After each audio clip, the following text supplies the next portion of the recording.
Good evening and welcome back to Northanger Abbey. I hope you enjoyed our introduction to Isabella and to Henry yesterday. We've got a lot more coming tonight. Without further ado. Chapter 7. Half a minute conducted them through the pump yard to the archway opposite Union Passage. But here they were stopped. Everybody acquainted with Bath may remember the difficulties of crossing Cheap Street at this point. It is indeed a street of so impertinent a nature, so unfortunately connected with the great London and Oxford roads, and the principal inn of the city, that a day never passes in which parties of ladies, however important their business, whether in quest of pastry, millinery, or even, as in the present case, of young men, are not detained on one side or another by carriages, horsemen, or carts. This evil had been felt and lamented at least 3 times a day by Isabella since her residence in Bath, and she was now fated to feel and lament it once more. For at the very moment of coming opposite to Union Passage, and within view of the 2 gentlemen who were proceeding through the crowds, and threading the gutters of that interesting alley, they were prevented from crossing by the approach of a gig, driven along bad pavement by a most knowing-looking coachman, with all the vehemence that could most fitly endanger the lives of himself, his companion, and his horse. "Oh, these odious gigs!" said Isabella, looking up. "How I detest them!" But this detestation, though so just, was of short duration, for she looked again and exclaimed, "Delightful! Mr. Morland and my brother!" "Good heaven, 'tis James!" was uttered at the same moment by Catherine, and on catching the young men's eyes, the horse was immediately checked with a violence which almost threw him upon his haunches, and the servant having now scampered up, the gentleman jumped out, and the equipage was delivered to his care. Catherine, by whom this meeting was wholly unexpected, received her brother with the liveliest pleasure, and he, being of a very amiable disposition, and sincerely attached to her, gave every proof on his side of equal satisfaction, which he could have leisure to do, while the bright eyes of Miss Thorpe were incessantly challenging his notice. And to her his devoir was speedily paid, with a mixture of joy and embarrassment, which might have informed Catherine, had she been more expert in the development of other people's feelings, and less simply engrossed by her own, that her brother thought her friend quite as pretty as she could do herself. John Thorpe, who in the meantime had been giving orders about the horses, soon joined them, and from him she directly received the amends which were her due, for while he slightly and carelessly touched the hand of Isabella, on her he bestowed a whole scrape, and half a short bow. He was a short young man of middling height, who, with a plain face and ungraceful form, seemed fearful of being too handsome unless he wore the dress of a groom, and too much like a gentleman unless he were easy where he ought to be civil, and impudent where he might be allowed to be easy. He took out his watch. "How long do you think we've been running it from Tetbury, Miss Morland?" "I do not know the distance." Her brother told her it was 23 miles. "23?" cried Thorpe. "25 if it is an inch." Morland remonstrated, pleaded the authority of road books, innkeepers, and milestones, but his friend disregarded them all. He had a surer test of distance. "I know it must be 25, said he, "by the time we have been doing it. It is now 1:30.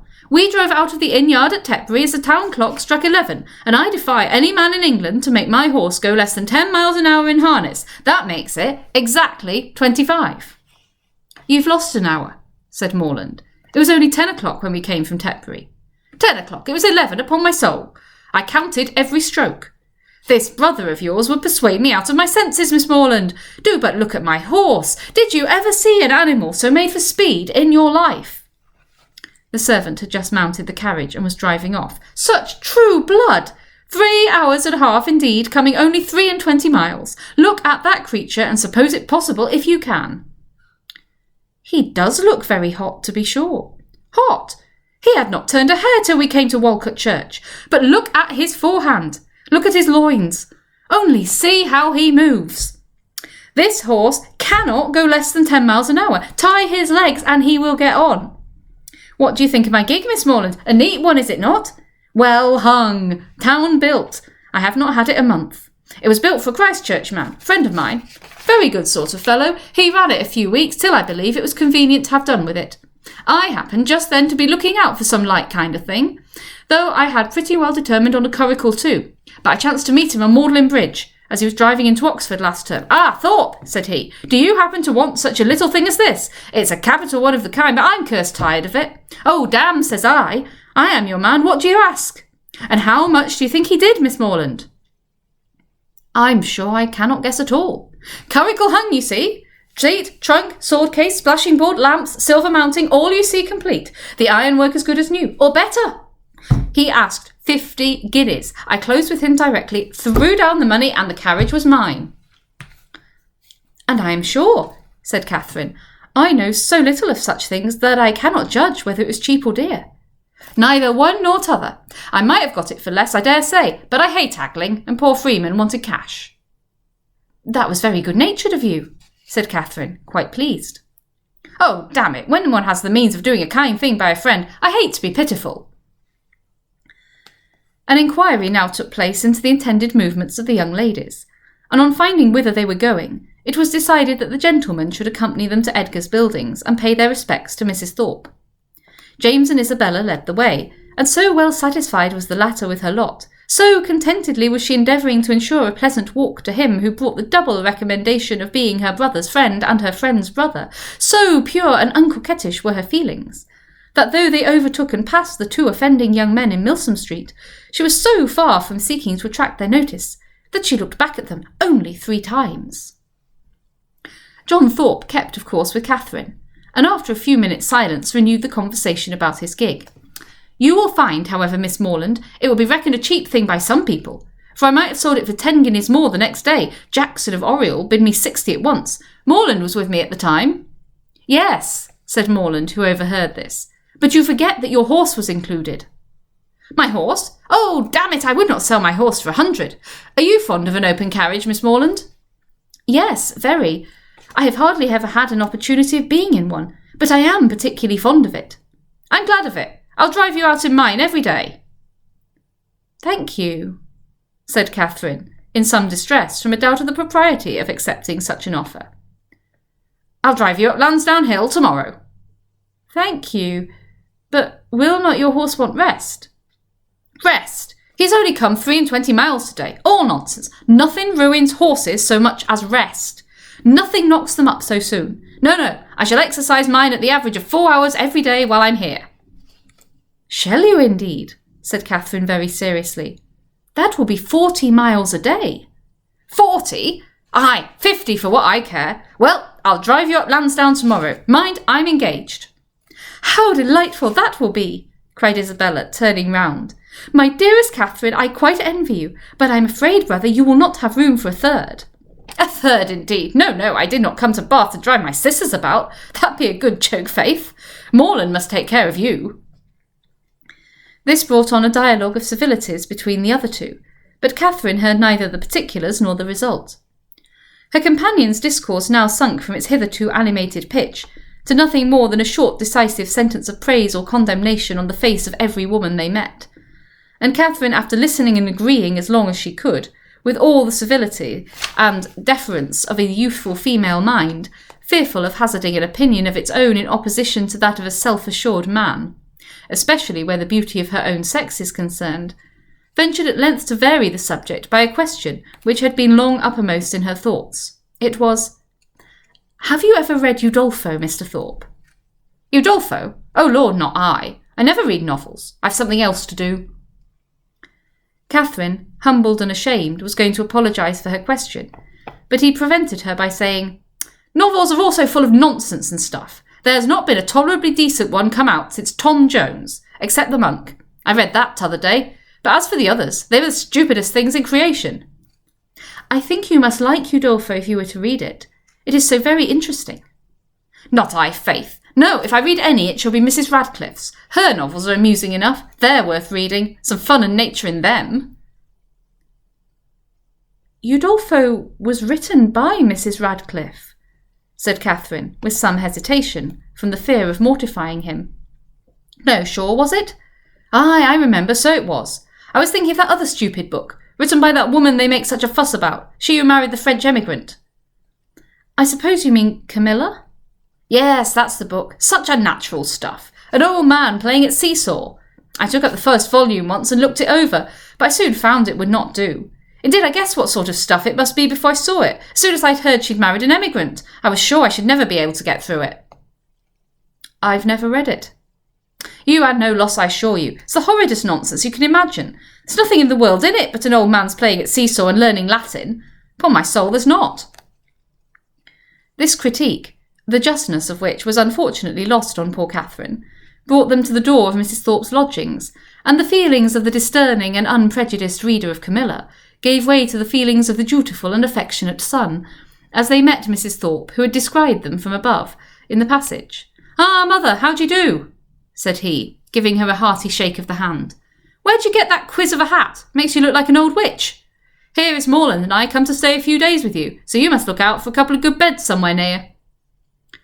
And this address seemed to satisfy all the fondest wishes of the mother's heart, for she received him with the most delighted and exulting affection. On his 2 younger sisters he then bestowed an equal portion of his fraternal tenderness, for he asked each of them how they did, and observed that they both looked very ugly. These manners did not please Catherine, but he was James's friend and Isabella's brother, and her judgment was further brought off by Isabella's assuring her, when they withdrew to see the new hat, that John thought her the most charming girl in the world, and by John's engaging her before they parted to dance with him that evening. Had she been older or vainer, such attacks might have done little, but where youth and diffidence are united, it requires uncommon steadiness of reason to resist the attraction of being called the most charming girl in the world, and of being so very early engaged as a partner. And the consequence was, that when the 2 Morlands, after sitting an hour with the Thorpes, set off to walk together to Mr. Allen's, and James, as the door was closed on them, said, "Well, Catherine, how do you like my friend Thorpe?" Instead of answering as she probably would have done, had there been no friendship and no flattery in the case, "I do not like him at all," she directly replied, "I like him very much. He seems very agreeable. He's as good-natured a fellow as ever lived. A little of a rattle, but that will recommend him to your sex, I believe. And how do you like the rest of the family?" "Very, very much indeed. Isabella particularly." "I am very glad to hear you say so. She's just the kind of young woman I would wish to see you attached to. She has so much good sense, and is so thoroughly unaffected and amiable. I always wanted you to know her, and she seems very fond of you. She said the highest things in your praise that could possibly be. And the praise of such a girl as Miss Thorpe, even you, Catherine," taking her hand with affection, "may be proud of." "Indeed I am," she replied. "I love her exceedingly, and am delighted to find that you like her too. You hardly mentioned anything of her when you wrote to me after your visit there."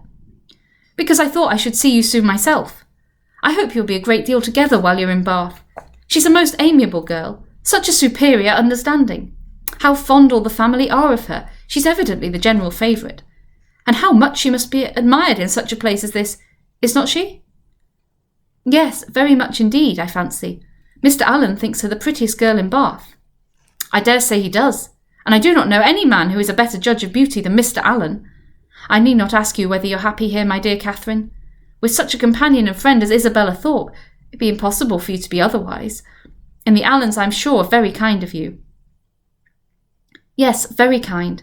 I never was so happy before, and now you are come it will be more delightful than ever. How good it is of you to come so far on purpose to see me." James accepted this tribute of gratitude, and qualified his conscience for accepting it too, by saying with perfect sincerity, "Indeed, Catherine, I love you dearly." Inquiries and communications concerning brothers and sisters, the situation of some, the growth of the rest, and other family matters now passed between them, and continued, with only one small digression on James's part in praise of Miss Thorpe, till they reached Pontney Street, where he was welcomed with great kindness by Mr. and Mrs. Allen, invited by the former to dine with them, and summoned by the latter to guess the price and weigh the merits of a new muff and tippet. A pre-engagement in Edgar's buildings prevented his accepting the invitation of one friend, and obliged him to hurry away as soon as he had satisfied the demands of the other. The time of the 2 parties uniting in the octagon room being correctly adjusted, Catherine was then left to the luxury of a raised, restless, and frightened imagination over the pages of Udolpho, lost from all worldly concerns of dressing and dinner, incapable of soothing Mrs. Allen's fears on the delay of an expected dressmaker, and having only 1 minute in 60 to bestow even on the reflection of her own felicity in being already engaged for the evening. I just felt I needed to pause there and apologise for the timer on my phone going off. That was for my lateral flow test, and the good news is I don't have COVID. Yay! Gosh, isn't it good? Isn't she just the master of characterisation with very few words, and yet we understand everything about John Thorpe and James Morland and Isabella and Catherine, all shown through dialogue. It's brilliant. Well, we've been going 15 minutes. Do we have time for another chapter? Yes, why not? Let's do another chapter. Chapter 8. In spite of Udolpho and the dressmaker, however, the party from Pulteney Street reached the upper rooms in very good time. The Thorpes and James Morland were there only 2 minutes before them, and Isabella, having gone through the usual ceremonial of meeting her friend with the most smiling and affectionate haste, of admiring the set of her gown and envying the curl of her hair, they followed their chaperones, arm in arm, into the ballroom, whispering to each other whenever a thought occurred, and supplying the place of many ideas by a squeeze of the hand or smile of affection. The dancing began within a few minutes after they were seated, and James, who had been engaged quite as long as his sister, was very importunate with Isabella to stand up. But John was gone into the card-room to speak to a friend, and nothing, she declared, should induce her to join the set before her dear Catherine could join it too. "I assure you," said she, "I would not stand up without your dear sister for all the world, for if I did, we should certainly be separated the whole evening." Catherine accepted this kindness with gratitude, and they continued as they were for 3 minutes longer, when Isabella, who had been talking to James on the other side of her, turned again to his sister and whispered, "My dear creature, I'm afraid I must leave you. Your brother is so amazingly impatient to begin. I know you will not mind my going away, and I dare say John will be back in a moment, and then you may easily find me out." Catherine, though a little disappointed, had too much good nature to make any opposition, and the others rising up, Isabella had only time to press her friend's hand and say, "Goodbye, my dear love," before they hurried off. The younger Miss Thorpes also began dancing. Catherine was left to the mercy of Mrs. Thorpe and Mrs. Allen, between whom she now remained. She could not help being vexed at the non-appearance of Mr. Thorpe, for she not only longed to be dancing, but was likewise aware that as the real dignity of her situation could not be known, she was sharing with the scores of other young ladies still sitting down all the discredit of wanting a partner. To be disgraced in the eye of the world, to wear the appearance of infamy, while her heart is all purity, her actions all innocence, and the misconduct of another the true source of her debasement, is one of those circumstances which peculiarly belong to the heroine's life, and her fortitude under it, what particularly dignifies her character. Catherine had fortitude too. She suffered, but no murmur passed her lips.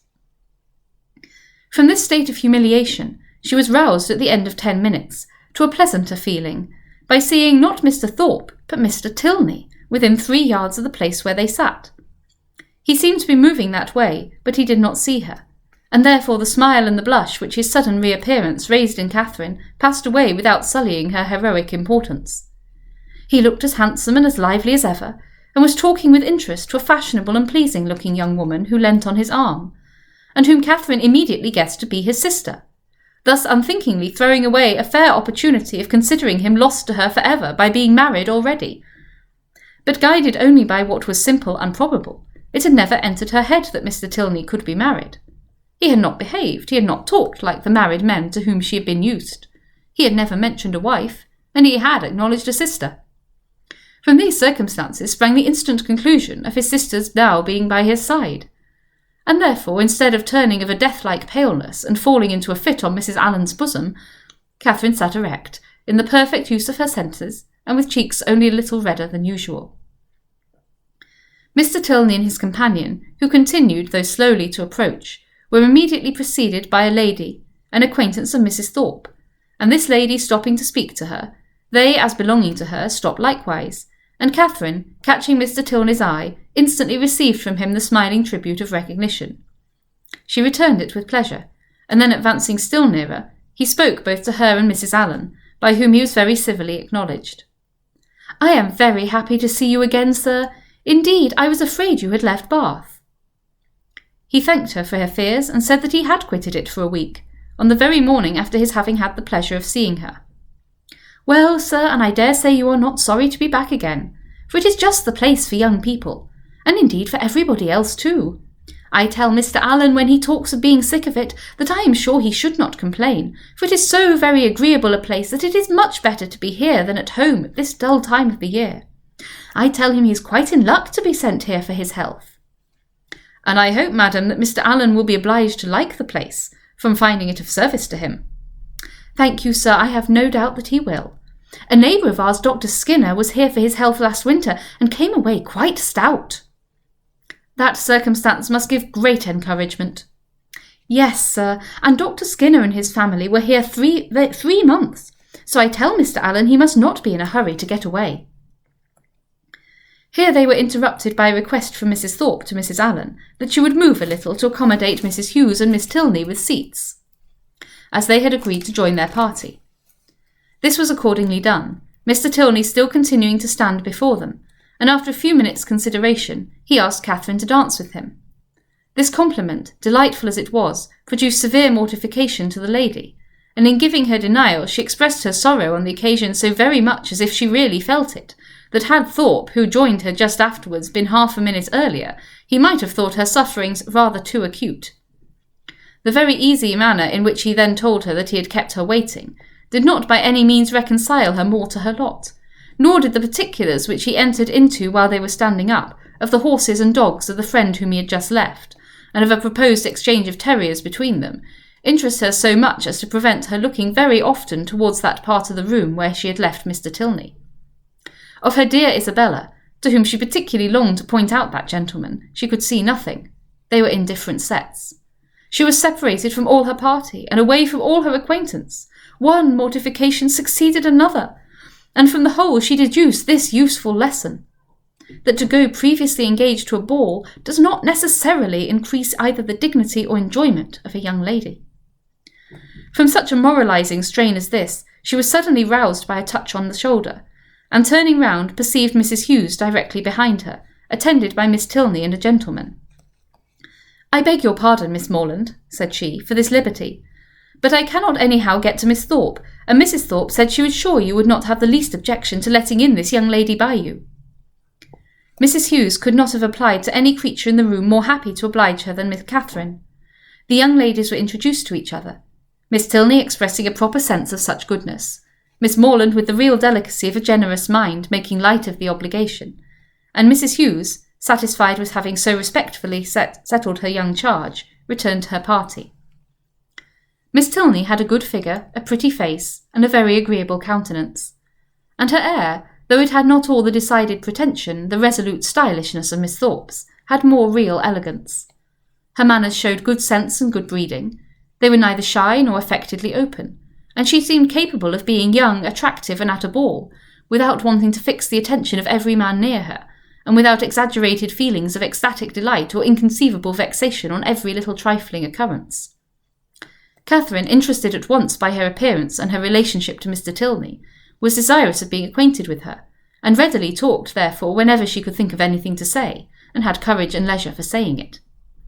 But the hindrance thrown in the way of a more very speedy intimacy by the frequent want of one or more of these requisites prevented their doing more than going through the first rudiments of an acquaintance, by informing themselves how well the other liked Bath, how much she admired its buildings and surrounding country, whether she drew, or played, or sang, and whether she was fond of riding on horseback. The 2 dances were scarcely concluded before Catherine found her arm gently seized by her faithful Isabella, who in great spirits exclaimed, "At last I have got you! My dearest creature, I have been looking for you this hour. What could induce you to come into this set when you knew I was in the other? I have been quite wretched without you." "My dear Isabella, how was it possible for me to get at you? I could not even see where you were." "So I told your brother all the time, but he would not believe me. 'Do go and see for her, Mr. Morland,' said I, but all in vain. He would not stir an inch. Was it not so, Mr. Morland? But you men are all so immoderately lazy. I have been scolding him to such a degree, my dear Catherine, you'll be quite amazed. You know I never stand upon ceremony with such people." "Look at that young lady with the white beads around her head," whispered Catherine, detaching her friend from James. "It is Mr. Tilney's sister." "Oh, heavens! You don't say so. Let me look at her this moment. What a delightful girl! I never saw anything half so beautiful. But where is her all-conquering brother? Is he in the room? Point him out to me this instant if he is. I die to see him. Mr. Morland, you are not to listen. We are not talking about you. But what is all this whispering about? What is going on? There now, I knew how it would be. You men have such restless curiosity. Talk of the curiosity of women, indeed. 'Tis nothing. But be satisfied, for you are not to know anything at all of the matter. And is that likely to satisfy me, do you think? Well, I declare I never knew anything like you. What can it signify to you what we are talking of? Perhaps we are talking about you, therefore I would advise you not to listen, or you may happen to hear something not very agreeable. In this commonplace chatter, which lasted some time, the original subject seemed entirely forgotten, and though Catherine was very well pleased to have it dropped for a while, she could not avoid a little suspicion at the total suspension of all Isabella's impatient desire to see Mr. Tilney. When the orchestra struck up a fresh dance, James would have led his fair partner away, but she resisted. I tell you, Mr. Morland, she cried, I would not do such a thing for all the world. How can you be so teasing? Only conceive, my dear Catherine, what your brother wants me to do. He wants me to dance with him again, though I tell him it is a most improper thing and entirely against the rules. It would make us a talk of the place if we were not to change partners. Upon my honour, said James, in these public assemblies it is often done as not. Nonsense, how can you say so? But when you men have a point to carry, you never stick at anything. My sweet Catherine, do support me. Persuade your brother how impossible it is. Tell him that it would quite shock you to see me do such a thing. Now, would not it? No, not at all. But if you think it wrong, you had much better change. There, cried Isabella. You hear what your sister says, and yet you will not mind her. Well, remember that it is not my fault. If we set all the old ladies in Bath in a bustle, come along, my dearest Catherine, for heaven's sake, and stand by me. And off they went to regain their former place.